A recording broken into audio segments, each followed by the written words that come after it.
গাড়িতে করে ঘুরে নিয়ে যায়, হ্যাঁ ঘুরে বেড়ায়। এরা হচ্ছে মালিকাধীন, এরা হচ্ছে পালতু, হ্যাঁ এরা হচ্ছে পালতু কুত্তা। কারণ তার মালিক আছে, তাদের খাওয়া দাওয়ার ব্যবস্থা আছে, বাথরুম টাথরুম করায়, তাদের স্নান করায়, হ্যাঁ। আর যেগুলো রাস্তাঘাটে চলে, যে কুকুরগুলো খায়, এরা হচ্ছে ফালতু কুত্তা। তো ভগবানের পালতু কুত্তা হলে, ভগবানের পালতু কুত্তা হলে গলায় তুলসী মালা হয়ে, ভগবানের দাগ হয়ে যখন গলায় তুলসী মালা থাকবে, ভগবান তখন তার প্রতিনিয়ত তার দাসের প্রতি তিনি প্রতিনিয়ত, যেটা আমার ভক্ত, তার জন্য কোনো বিপদ না হয়।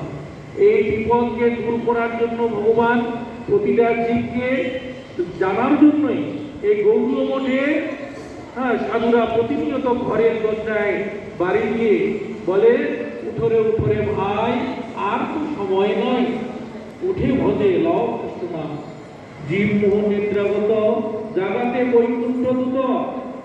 গৌরীয় পাঠাও ঘরে ঘরে, গৌরীয়কে পাঠাইতে বলছে ঘরে ঘরে, আর অন্য কাউকে বলেনি, অন্য কোনো সম্প্রদায়ের কথা বলেনি, অন্য কোনো ব্যক্তিরও কথা বলেনি, একমাত্র গৌরীয়কে ঘরে ঘরে পাঠাইতে বলেছে। হ্যাঁ, যে উঠরে উঠরে ভাই, আর তো সময় নাই, উঠে ভজে লাও কৃষ্ণ নাম। জীব মোহন নিদ্রাগত, জাগাতে বৈকুণ্ঠ দূত। এই গৌড়ীয় মঠের মহারাজরা, বৈষ্ণবরা, এরা হচ্ছে বৈকুণ্ঠের দূত। বৈকুণ্ঠের দূত কিরকম?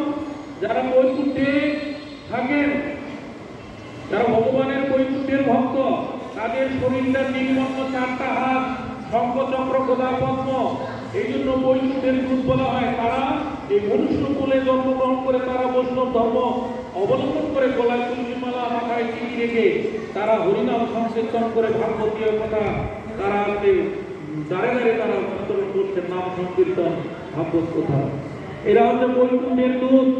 এই বৈকুণ্ঠের দূতের প্রথমত তাদের নিয়মে, এই ভক্তি সিদ্ধান্ত প্রভুপাদের নিয়ম ধারা অনুসারে যদি আমরা কেউ চলতে পারি, প্রভুপাদ করেছেন, কেউ যদি আমার ছত্র ছায়, আমার মত পথকে অবলম্বন করে, কেউ যদি একবার যদি হরিভজন করেন, হরিনাম করেন, গলায় কৃষ্ণমালা নিয়ে, কপালে তিলক নিয়ে, প্রভুপাদ করছেন, তাকে উদ্ধার করার জন্য আমি বারবার জন্মগ্রহণ করে তাকে আমি উদ্ধার করবই করব।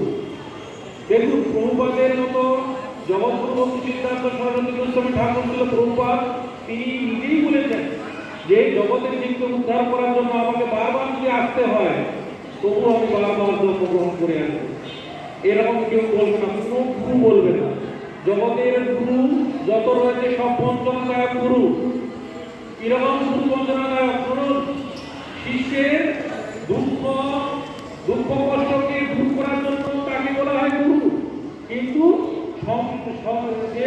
শিষ্যের অর্থবিত্তকে অপহরণ করে নিয়ে আসছে গুরু। হ্যাঁ, প্রতি মাসে আসছে, 6 মাস পর আছে, নাতিনের বিয়া, ছেলের বিয়া, মেয়ের বিয়া, হ্যাঁ, সে কালেকশন করে নিয়ে চলে যাচ্ছে।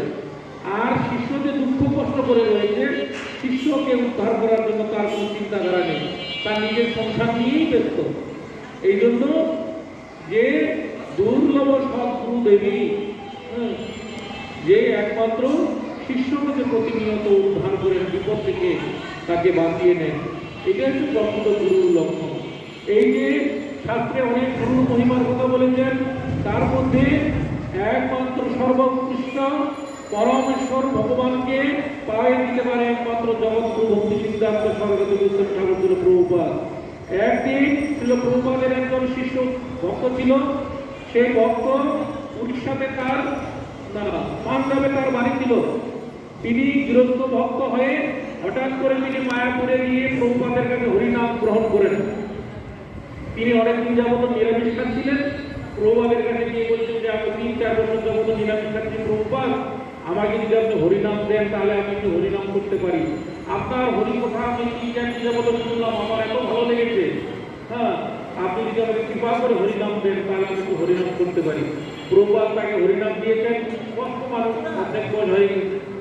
তিনি হরিনাম নিয়ে আবার তিনি পাঞ্জাবে ফিরে গেছেন।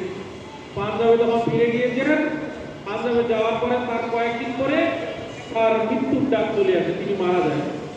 তো মারা যাওয়ার পরে তাকে ধরে নিয়ে যায় যমদূত কালদূত। গিয়ে দেখে যমদূত যেখানে যমরাজা বসে রয়েছে সিংহাসন, সিংহাসনের পিছনে রয়েছে প্রভুপাদের ছবি। এখন যখন যমরাজা বলছেন চিত্রগুপ্তকে যে চিত্রগুপ্ত দেখো তো তার কোনো পূর্ণ কাজ আছে কিনা। যখন চিত্রগুপ্ত দেখছেন যে তার পূর্ণ কোনো কাজ নেই, তিনি এই শেষ বয়সে প্রভুপাদের চরণে আশ্রয় গ্রহণ করেছেন, হরিনাম গ্রহণ শুরু করেছেন। যখন হরিনাম গ্রহণ করেছেন, এদিকে যমরাজা বলছেন যে তোমার গুরুদেবের নাম কি। তিনি বলছেন যে আমার গুরুদেব তো আপনার পিছনে ছবিটা আছে, ওই ছবিটাই উনি আমার গুরুদেব। যখন যমরাজা দেখলেন যে না, ইনি স্বয়ং রাধারানীর নয়নমন মঞ্জুরি, প্রভুপাদের কাছে তিনি হরিনাম নিয়েছেন, তখন বলছেন যমদূতার কাজকে যে এই হরিশীঘ্রে তাকে পাঠিয়ে দাও, হ্যাঁ, তাকে আরো কিছুদিন হরিনাম করার সময় দেওয়া হোক। হরিনাম সংকীর্তন করলে তাকে বেশি দিন বাঁচিয়ে রাখে। যারা হরিনাম সংকীর্তন করে গোলায় তুলসী মালা নিয়ে তাদের সঙ্গে তিলক করে তাদেরকে ভগবানের সুযোগ দেয় যে তুমি আরো কিছুদিন বেঁচে থাকো। আর যারা হরিনাম করে না তাদেরকে দুর্ঘটনা, অ্যাক্সিডেন্ট, ক্যান্সার, আলসার এইসব হয়ে মানুষ